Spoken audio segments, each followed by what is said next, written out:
The beginning of everything.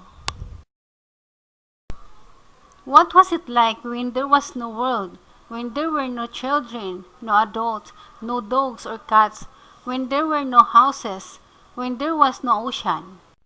No beach, no mountains, no trees.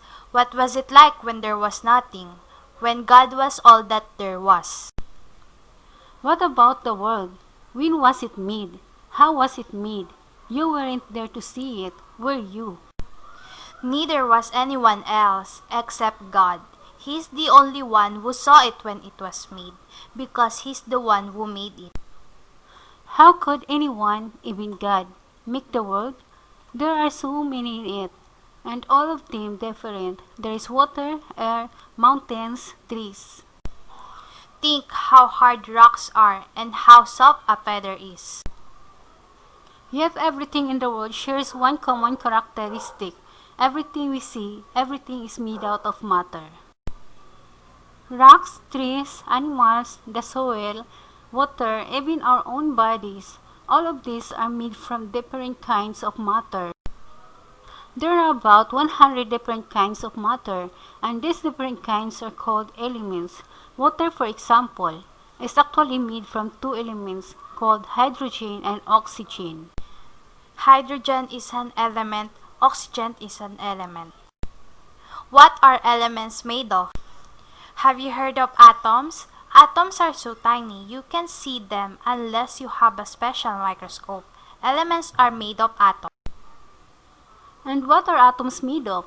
Atoms are tiny bundles of energy, a balanced arrangement of positive and negative energy.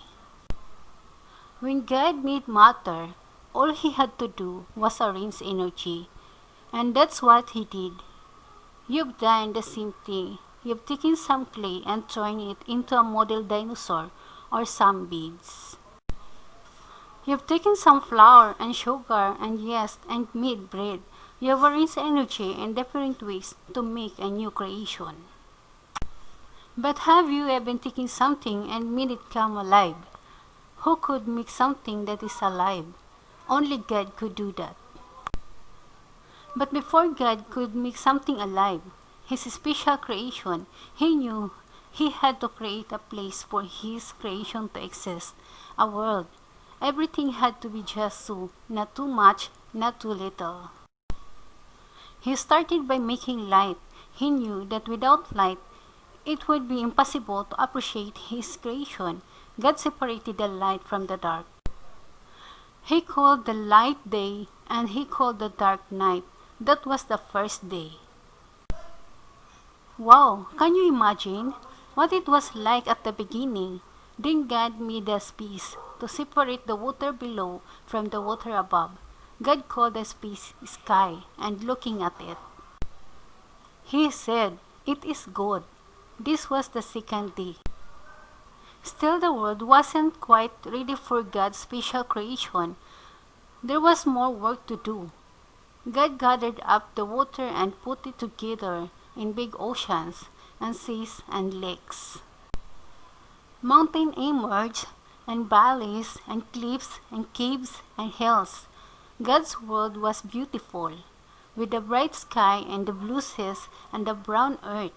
God said again, "It's good." But it was empty. Nothing in the sky, nothing in the seas, hills and valleys were empty. God didn't want His world to be empty, so He decided it was time to plant. The brown earth started to turn green. Tiny buds sprouted, then became bigger and bigger, until there were bushes and flowers. And even trees. All this was beautiful. It was the third day. Sunshine makes plants grow, so next God made the sun. The sun was for the day, and God made the moon and the stars for the night. It was the fourth day. God wasn't finished. The ocean was still empty as the sky, except for the trees and bushes and plants. The land was empty, so God made animals and birds and fish, many different kinds. Tiny creatures so small they could hardly be seen swam in the ocean waters.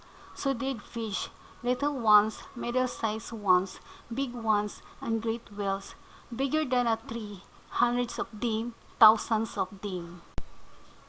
Songbirds sang in the treetops, hawks soared high in the sky. God's world was no longer silent either. It was the fifth day, but God was not through making things. His world needed animals. God made livestock, cows and horses and sheep and goats. He needed them for his special creation. He made wild animals too, to roam the forests and plains. God looked at his world, at the plants, the animals, the sun, the stars, the light. Now he was ready. It was time. God was going to make a person. Why had God made light? It wasn't because he needed it. God could see in the darkness. God didn't make the ocean or make trees because he needed trees. These things were for a reason. God planned all along to make people, and people needed light and water and fish and trees. Now God was ready. He took dust of the ground and worked with it and shaped it and made it just. He had made a man, but the man wasn't alive. Not yet. God put his arms around the form he had made and holding it to himself. He breathed life into the man. The man took a deep breath and opened his eyes and looked around and took a step and another. The man was alive, a living, breathing, thinking person. God made a partner for the man, a woman. She was beautiful. The man was handsome. They were happy, living in the place God had created for them, taking care of things he had made. It was the sixth day. God looked at everything he had made, and it was even better than good. It was very good. God rested now from all his work of creating. It was the seventh day.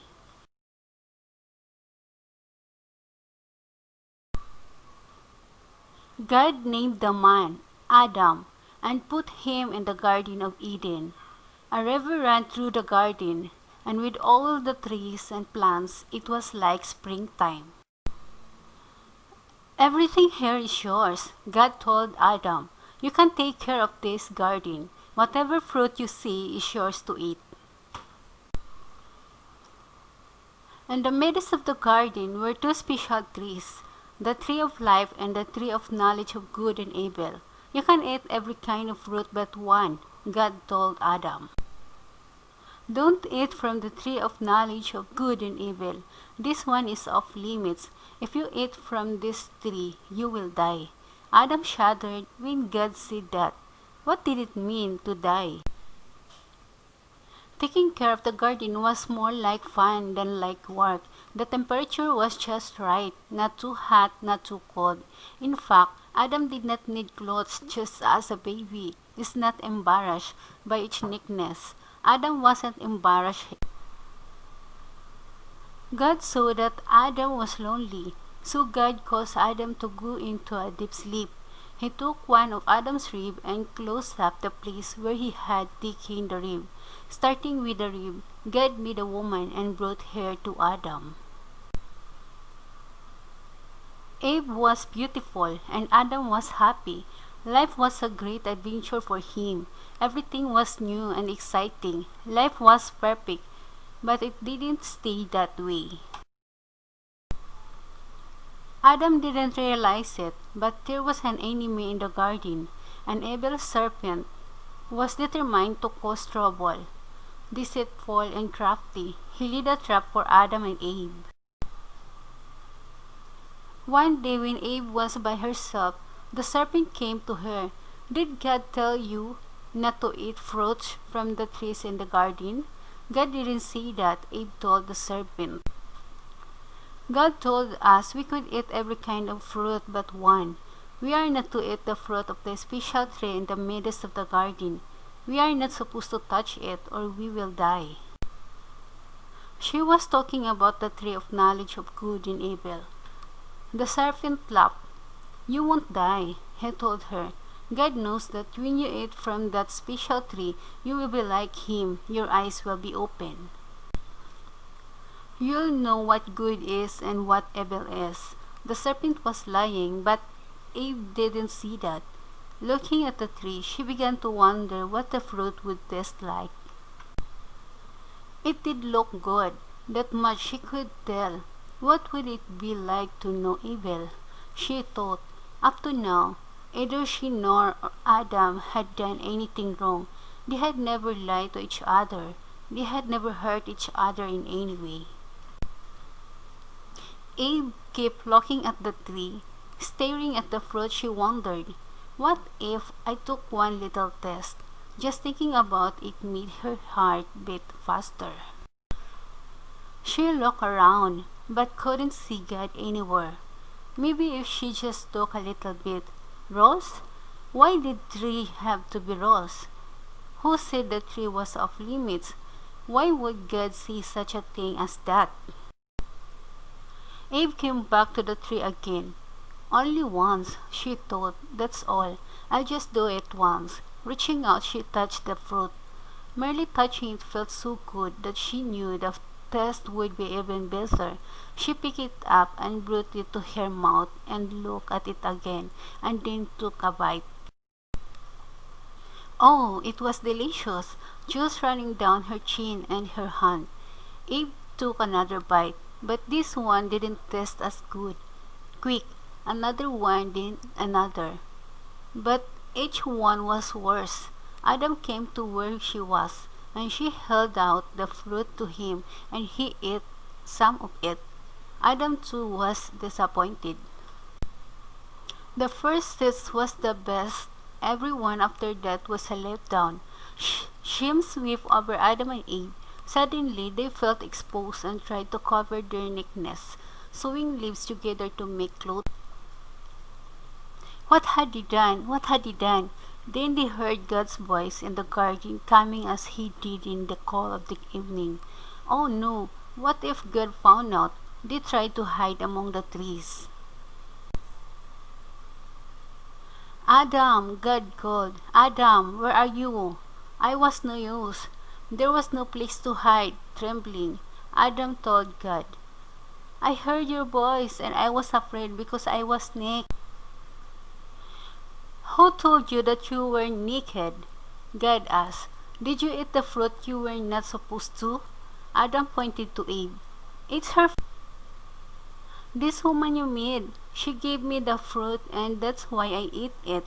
Fear came over Eve as God turned to her. What have you done? She blamed the serpent. It's not my fault.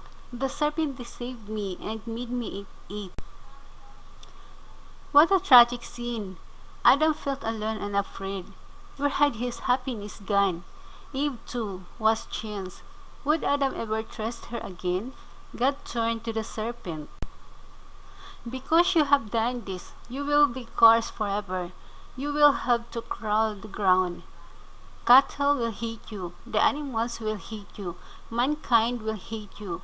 God told the woman, when you bear children, it will be painful to you.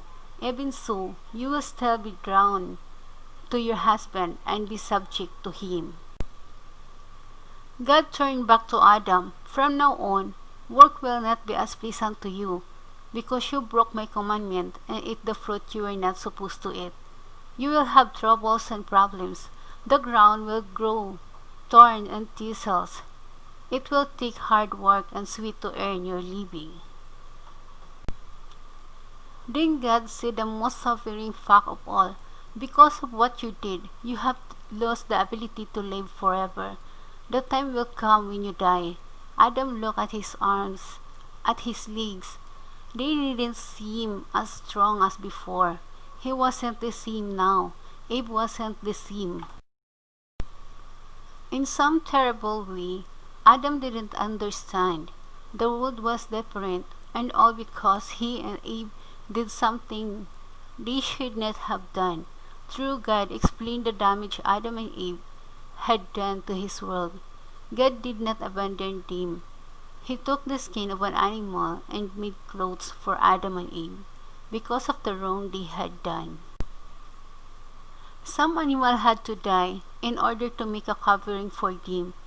Then they had to leave the Garden of Eden. No longer could they enjoy this beautiful place. At the entrance there now stood guard with flaming sword to protect the tree of life. Despite their troubles, Adam still loved Eve. Before long she had a baby, a boy. She named him Cain. She had another baby and named him Abel. The boys were different. As they grew to manhood, Cain turned to the soil. He liked plowing and planting and harvesting his crops. Abel raised sheep. One day both Cain and Abel made offering to God. Cain brought things he had grown. Abel brought a lamb, his very best one. God accepted Abel's offering, but God did not accept what Cain had brought. Instead of making a better offering, Cain became sullen and angry. God asked him, "Why are you so angry? Is it right for you to have such a look on your face? If you had brought your best, wouldn't your offering have been accepted? Be careful. Sin is trying to trap you. Don't let it get the best of you. You have to overcome it." But Cain wanted no help. He was still mad. He knew what he would do. He would show Abel. He would get even. He took to Abel and asked him to come outside. Then he took him out into the field where they were alone. Cain argued with his brother, becoming more and more angry, and finally picked up something heavy and hit Abel again and again until Abel lay unmoving on the ground, blood coming from his wounds. Cain should have gone for help. Cain should have been sorry. Cain should have done a lot of things, but instead he stayed angry. God came to Cain and asked, "Where is Abel, your brother?" This was Cain's opportunity to say, "God, I'm sorry. I don't know why I did it. I was mad and hate him. And now he's out there in the field, lying still and not saying anything. God, can you help him?" Was that what Cain said? No. When God asked, "Where is Abel, your brother?" Cain retorted, "Am I my brother's keeper? What do I care what happens to my brother?" As with Adam and Eve, God knew that Cain had done something wrong. He explained to Cain what was going to happen now. "Your brother's blood cries out from the ground. Because of what you have done, others will stay away from you. You have made your life harder, Cain. You'll find that things don't grow as easily now as they once did for you. You will be lonely now, a wanderer without a home." Suddenly, Cain realized what he had caused. "My punishment is more than I can stand," he cried. "If anyone finds me, they will kill me." God did not abandon Cain either, just as he did not abandon Adam or Eve. God put a special mark on Cain and told him, "If anyone tries to kill you, show them this mark and they will leave you alone." After that, Cain left and lived to the east of Eden in a land called Nod. His wife gave birth to a boy and they named the boy Enoch. Cain built a city and called it Enoch too, after his son. Adam and Eve had another baby and called their little boy Seth. Eve felt as if Seth had come to take the place of Abel, who was murdered by his brother Cain. Men began to build cities. A man named Jubal invented a harp and a simple organ. People discovered how to use metals such as iron and brass. People also began to call upon God. They had reason to. Murder, lies, cities beginning to grow. The many new discoveries. Perhaps these were reasons people began to pray.